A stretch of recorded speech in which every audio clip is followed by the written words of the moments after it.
എന്താണ് കോക്രോച്ച് പാർട്ടിയുടെ അജണ്ട?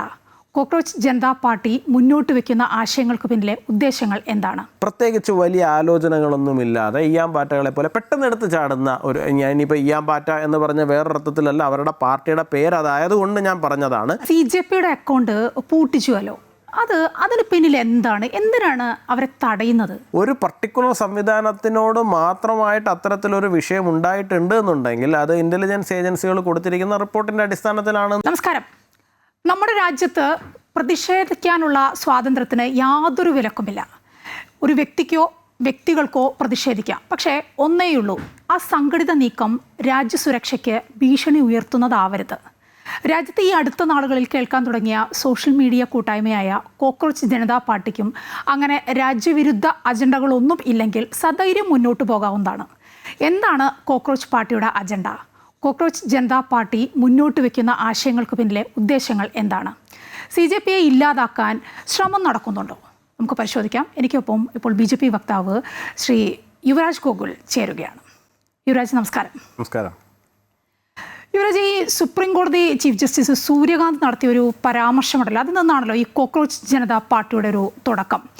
തൊഴിലില്ലാത്ത യുവാക്കളെ ജസ്റ്റിസ് സൂര്യകാന്ത് പാറ്റകളോട് ഉപമിച്ചു എന്നാണ് പരാതി ഉയർന്നത്.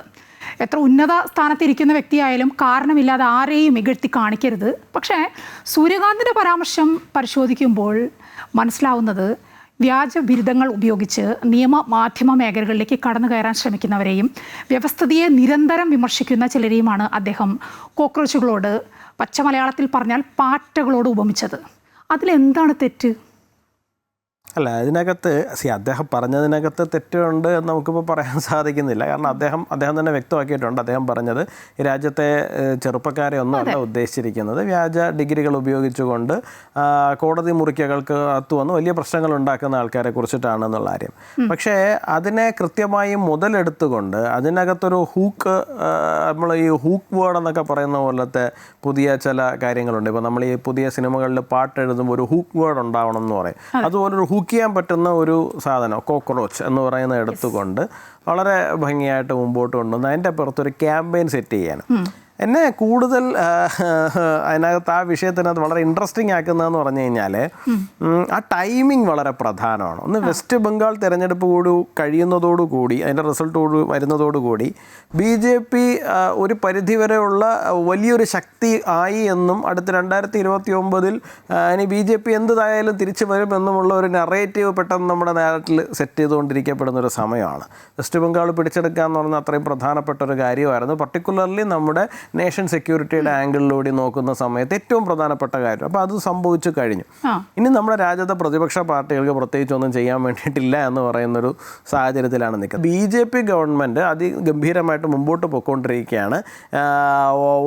നാഷണൽ സെക്യൂരിറ്റിയുടെ തലത്തിലായിരുന്നാലും ശരി തന്നെയാണ്, പ്രതിരോധത്തിൻ്റെ കാര്യത്തിലായിരുന്നാലും ശരി തന്നെയാണ്, ജിയോ പൊളിറ്റിക്കൽ സ്റ്റേജിലായിരുന്നാലും ശരി തന്നെയാണ്. എല്ലാ സ്റ്റേജിലും അത് ഏറ്റവും ബെസ്റ്റായിട്ട് തന്നെ ചെയ്യാൻ കഴിയുന്നതിൻ്റെ ഏറ്റവും ബെസ്റ്റായിട്ട് തന്നെ ചെയ്ത് മുമ്പോട്ട് പോയിക്കൊണ്ടിരിക്കുന്ന സമയത്ത് മറ്റൊരു തലത്തിലും അതിനെ ഒന്നും ചെയ്യാൻ സാധിക്കില്ല എന്ന് മനസ്സിലാക്കുമ്പോൾ ഇത്തരത്തിലുള്ള കുറേ ഡ്രാമ ക്രിയേറ്റ് ചെയ്ത് കൊണ്ടുവരുന്നുണ്ട്. അപ്പോൾ അതിൻ്റെ ഒരു ലേറ്റസ്റ്റ് എഡിഷനായിട്ട് മാത്രമേ നമുക്കിതിനെ കാണാൻ വേണ്ടിയിട്ട് സാധിക്കുള്ളൂ. ഈ CJPയുടെ അക്കൗണ്ട് പൂട്ടിച്ചുവല്ലോ, അതിന് പിന്നിൽ എന്തിനാണ് അവരെ തടയുന്നത്?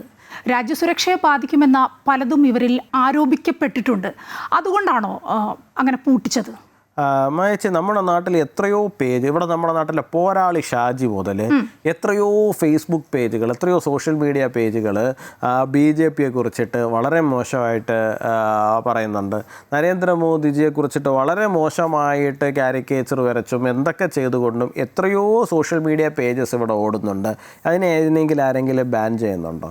ഇവിടെ എത്രയോ പേര്, ഇപ്പോൾ നമ്മുടെ ഈ ഇടക്കാലത്ത് ഘട്ടത്തിൽ നമ്മളൊരു മാധ്യമ പ്രവർത്തകൻ വന്ന് നിന്നിട്ട് പ്രധാനമന്ത്രിയെ തലേന്ന് വരെ വിളിക്കുന്ന സാഹചര്യം ഉണ്ടായി.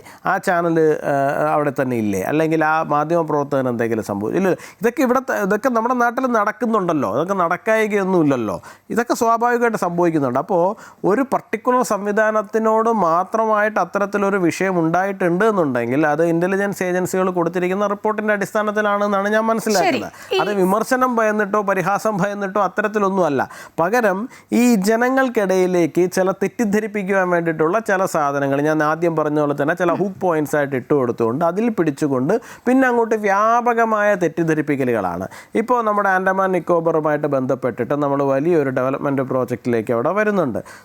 ആ പ്രോജക്റ്റ് വന്നു കഴിയുമ്പോൾ ഇന്ന് ഹോർമുസ് കടലിടുക്ക് ഏത് തരത്തിലാണോ ലോകത്തിൻ്റെ ഇന്ധന ആ ഒരു ട്രാൻസ്പോർട്ടേഷനെ ടോട്ടലി ബാധിച്ചിരിക്കുന്നത്, അതുപോലെ തന്നെ നമുക്കൊരു വലിയ കീ റോൾ വഹിക്കാൻ പറ്റുന്ന തലത്തിലുള്ള ചില മേഖലകളാണ്.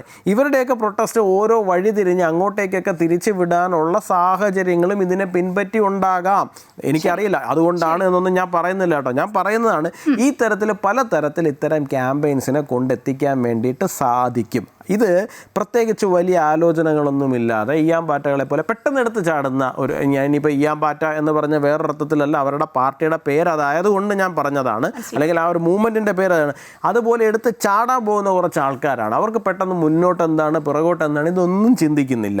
എന്തുകൊണ്ടാണ് ഒരു കാര്യം കൊണ്ടുവരുന്നത്? ഇപ്പം നമുക്ക് കാലങ്ങളോളം നമ്മുടെ ഡെവലപ്മെൻറ്റ് പ്രോജക്ട്സ് ഇവിടെ സ്റ്റോൾ ചെയ്യപ്പെട്ടിട്ടുണ്ട്. കൂടംകുളം ആയിരുന്നാലും മറ്റ് പല പ്രോജക്റ്റുകളും ഇവിടെ സ്റ്റോൾ ചെയ്യപ്പെട്ടിട്ടുണ്ട്. എന്തുകൊണ്ടാണ്? അത് മറ്റ് പല രാജ്യങ്ങളുടെയും ഇൻട്രസ്റ്റുകളെ സപ്പോർട്ട് ചെയ്യാൻ വേണ്ടിയിട്ടാണ്. അപ്പോൾ തീർച്ചയായിട്ടും അത്തരത്തിലുള്ള ടൂളുകളായിട്ട് ഇത്തരം ക്യാമ്പയിൻസ് മാറാൻ സാധ്യതയുണ്ട്. ശരി, ഈ CJP മുന്നോട്ട് വയ്ക്കുന്ന നിർദ്ദേശങ്ങൾ, ആശയങ്ങൾ, അതിലൊട്ടേറെ വിഷയങ്ങൾ പറയുന്നുണ്ട്.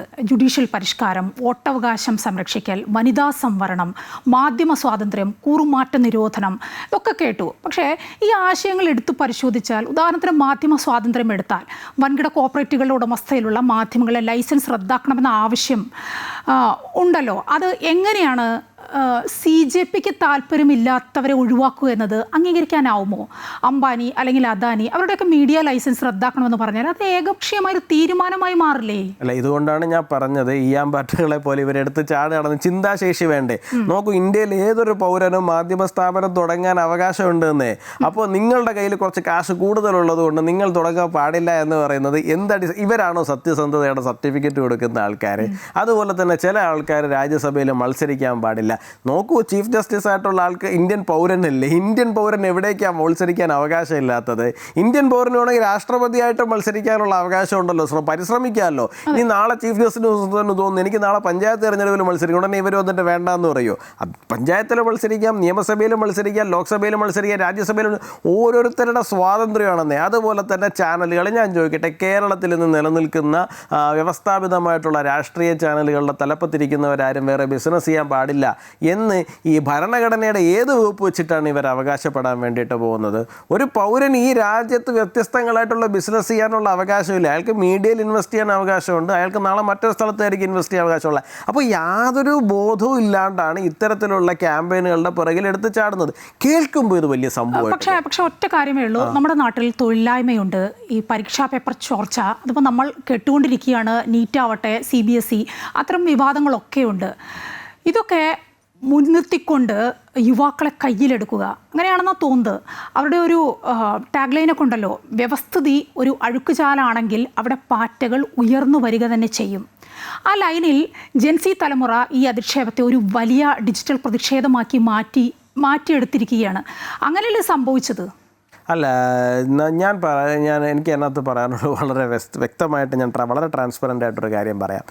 ഈ ഒരു സിസ്റ്റവും പെർഫെക്റ്റ് ഒന്നുമല്ല. നമ്മൾ എത്രയൊക്കെ പെർഫെക്റ്റ് ആക്കാൻ ശ്രമിച്ചിരുന്നാലും സ്വാഭാവികമായിട്ടുള്ള ചില വീഴ്ചകളും ലൂപ്പോളുകളും ഒക്കെ അതിനകത്തുണ്ടാകും. ഇപ്പോൾ CBSE പരീക്ഷയുമായി ബന്ധപ്പെട്ടിട്ടുണ്ടായിരിക്കുന്ന ആശങ്കകളെ കുറിച്ചിട്ട് അവരെക്കാൾ കൂടുതൽ ആശങ്ക എന്നെ പോലുള്ളവർക്കുണ്ട്. കാരണം അതൊരിക്കലും സംഭവിക്കാൻ പാടില്ലാത്ത ചില പാളിച്ചകളും വീഴ്ചകളുമാണ്. നീറ്റ് പരീക്ഷയുമായി ബന്ധപ്പെട്ടിട്ടുണ്ടായിരിക്കുന്ന കാര്യങ്ങൾ നോക്കൂ. കഴിഞ്ഞ 12-13 വർഷമായിട്ട് രാജ്യം ഭരിച്ചുകൊണ്ടിരിക്കുന്ന ഒരു സർക്കാരിനെ സംബന്ധിച്ചിടത്തോളം അത്തരത്തിലുള്ള വീഴ്ചകൾ സംഭവിക്കുന്ന ദൗർഭാഗ്യകരമാണ്. നമുക്ക് പറയാൻ വേണ്ടി വലിയ വേറെ സംഭവങ്ങളൊന്നും ഇല്ലെങ്കിലും ഇത് നേരിട്ട് ജനങ്ങളെ ബാധിക്കുന്ന പ്രശ്നമാണ്. ഇപ്പോൾ വലിയ അഴിമതികളുടെ കഥകൾ പറയാനില്ല, രാജ്യസുരക്ഷയിൽ വീഴ്ചകളുടെ കാര്യം പറയാനില്ല.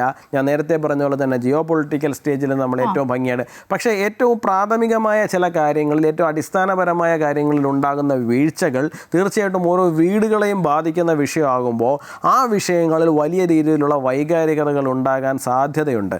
അത് ഈ പറയുന്ന കുട്ടികളെ എത്രത്തോളം വിഷമിപ്പിക്കുന്നു അതിനേക്കാൾ ഉപരി ഞങ്ങളെ അതിനകത്ത് വിഷമിപ്പിക്കുന്നുണ്ട് എന്നുള്ള കാര്യം ഒരു യാഥാർത്ഥ്യമാണ്. കാരണം ഞങ്ങളെ സംബന്ധിച്ചിടത്തോളം ഞങ്ങളുടെ ഗവൺമെൻറ് ഒരു വീഴ്ചയും ഒരു പാളിച്ചയും ഇല്ലാത്ത ഗവൺമെൻറ് ആണെന്ന് പറഞ്ഞ് മാർക്കറ്റ് ചെയ്യാനാണ് ഞങ്ങൾ ഏറ്റവും അധികം ആഗ്രഹിക്കുന്നത്. സ്വാഭാവികമായിട്ട് അത്തരത്തിലൊരു വീഴ്ച സംഭവിക്കുമ്പോൾ അത് ഓരോ വീടുകളെയും ബാധിക്കുന്ന വിഷയമാകുമ്പോൾ ഞങ്ങൾക്ക് അതിനകത്ത് വിഷമമുണ്ട്. തീർച്ചയായിട്ടും അത്തരം വിഷയങ്ങൾ ഉയർത്തിക്കാട്ടണം. അത്തരം വിഷയങ്ങൾ ഉയർത്തിക്കാട്ടാനാണ് നമ്മുടെ നാട്ടിലൊരു പ്രതിപക്ഷ സംവിധാനമുള്ളത്. പ്രതിപക്ഷം ആ വിഷയത്തെ കാര്യമായിട്ട് തന്നെ മുന്നോട്ട് കൊണ്ടുവരണം. ലോക്സഭയിലാവട്ടെ, രാജ്യസഭയിലാവട്ടെ, തെരുവുകളിലാകട്ടെ, കൃത്യമായിട്ട് പ്രതിപക്ഷത്തിൻ്റെ സ്വരം അതിൻ്റെ പേരിൽ ഉയരുക തന്നെ വേണം. അങ്ങനെ മാത്രമേ ജനാധിപത്യം കൂടുതൽ ശക്തിപ്പെടുകയും നമ്മൾ ഇത്തരത്തിലുള്ള വീഴ്ചകൾ അടയ്ക്കപ്പെട്ട് മുമ്പോട്ട് പോകാനും വേണ്ടിയിട്ട് സാധിക്കുകയുള്ളൂ.